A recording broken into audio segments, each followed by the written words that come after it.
chỉ cho các bạn cách xếp căn nhà nha. Những nguyên liệu các bạn cần là một tờ giấy hình vuông. Tiếp theo các bạn sẽ gấp đôi tờ giấy lại.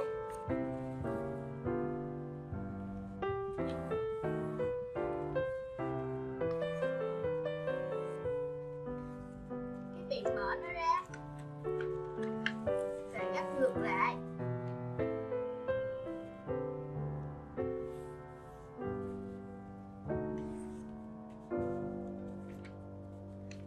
Các bạn mở ra thì chúng ta sẽ có nét như thế này ha. Thì ở ngoài này chúng ta sẽ gấp vào bằng đường thẳng ở giữa mới tạo ha.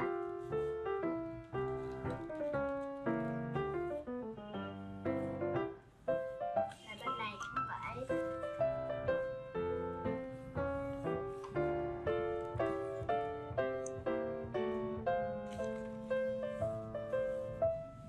Các bạn mở ra và gấp ngang vào.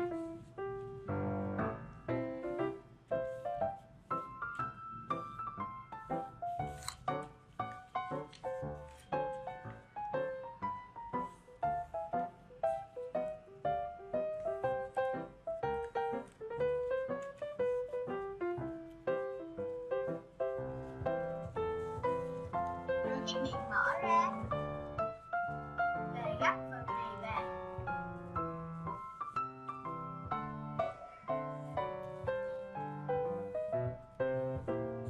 Bên này cũng vậy.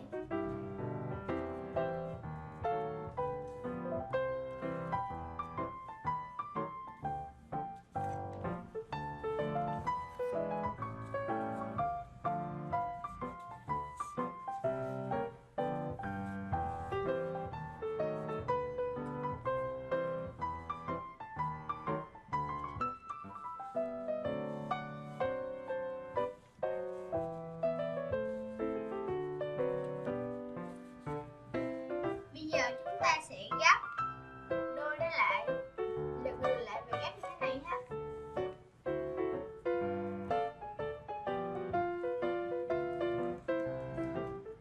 Các bạn mở nó lên và gấp vào. Đây, sẽ có một cái hình như thế này.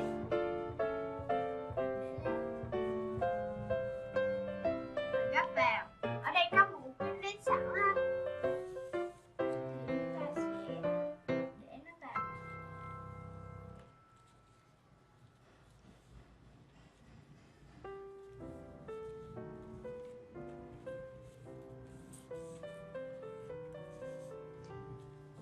Rồi, các bạn sẽ để cái này qua đây và đè nó xuống.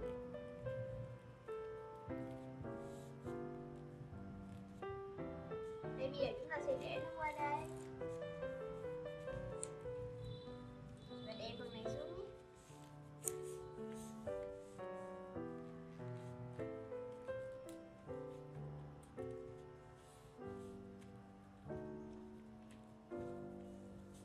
Bây giờ chúng ta sẽ gấp đôi ở hai bên này ra.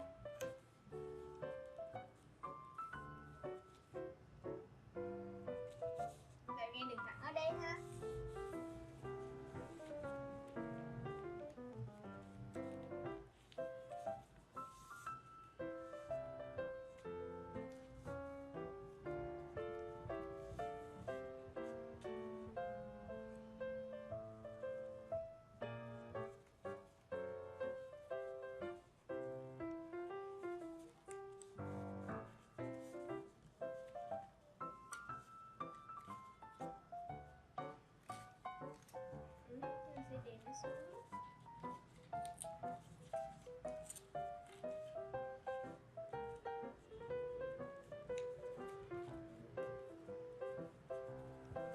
Chúng ta sẽ gấp đôi nó lại, gấp vào nguyên đường thẳng ở giữa đây ha các bạn.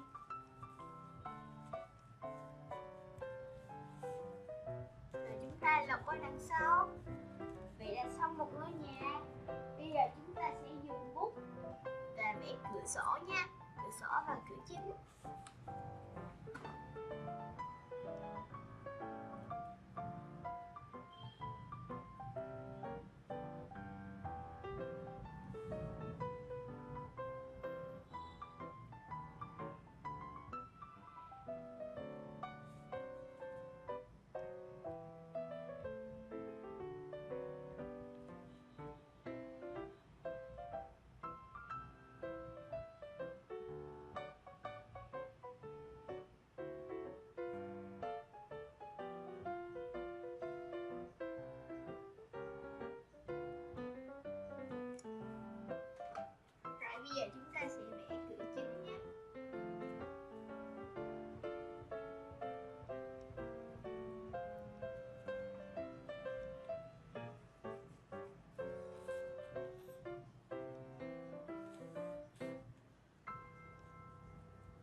Cảm ơn các bạn đã xem video của mình. Đừng quên like, share và subscribe kênh TEA Channel. Xin chào và hẹn gặp lại các bạn ở những video sau.